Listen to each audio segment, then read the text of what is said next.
Did you know that a woman, possibly a black woman, saved Moses from getting killed by God?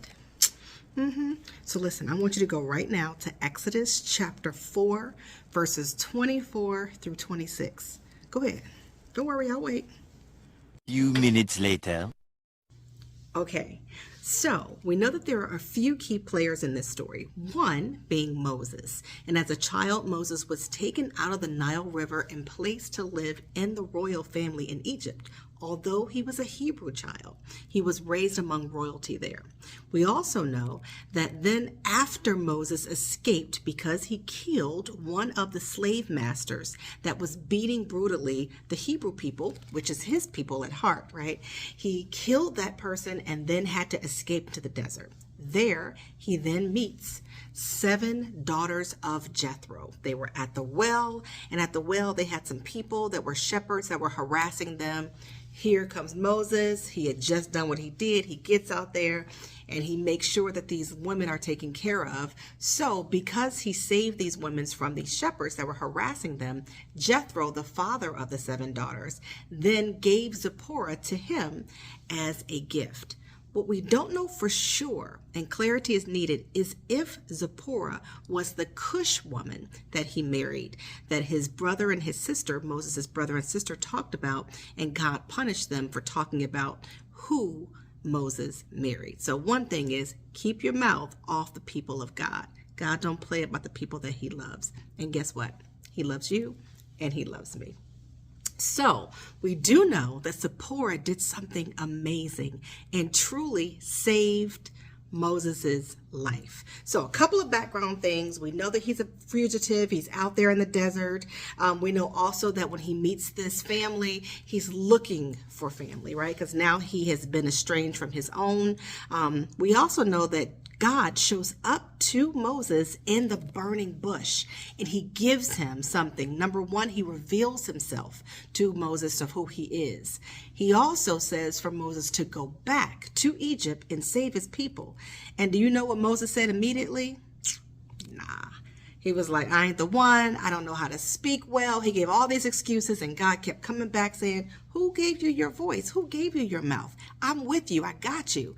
Moses was still like, no, thanks, but no thanks. God came back and was like, no, for real. Like, I got you for real. I'm going to send. He's like, look, I'm going to send you your brother to be your mouthpiece. That way you'll have confidence. So also that shows us that God will never send us somewhere without the help that we need to be successful in what he calls us to do.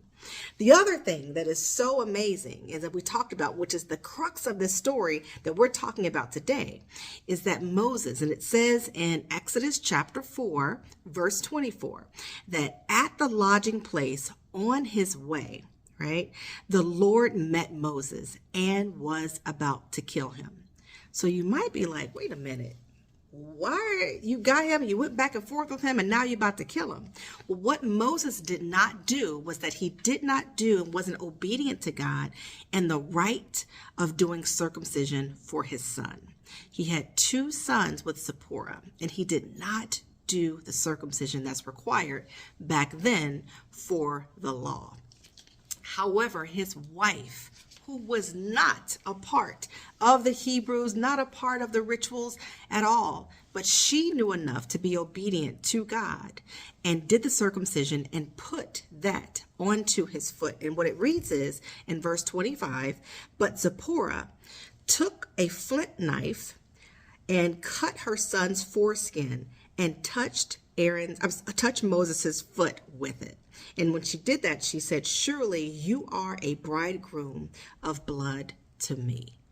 Her doing that, her act of following in obedience was something that in verse 26, it says, so the Lord left him alone.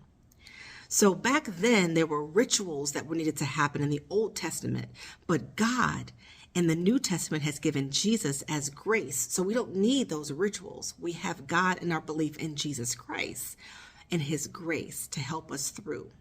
But what I want us to really think about today too is what Zipporah did is she walked in her purpose that had a greater impact on things even beyond her and her husband and her children, but helped every person that was freed from the Egyptian captivity and moving forward. We know after that, they had the plagues. After that, they had the parting of the Red Sea. After that, they went into the land of milk and honey. I mean, there were so many amazing miracles that came from this one woman's act of obedience, walking in her purpose.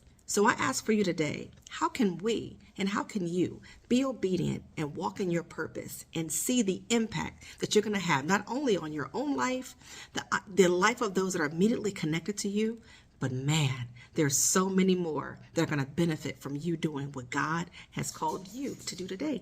God bless you. We'll learn more soon. Bye.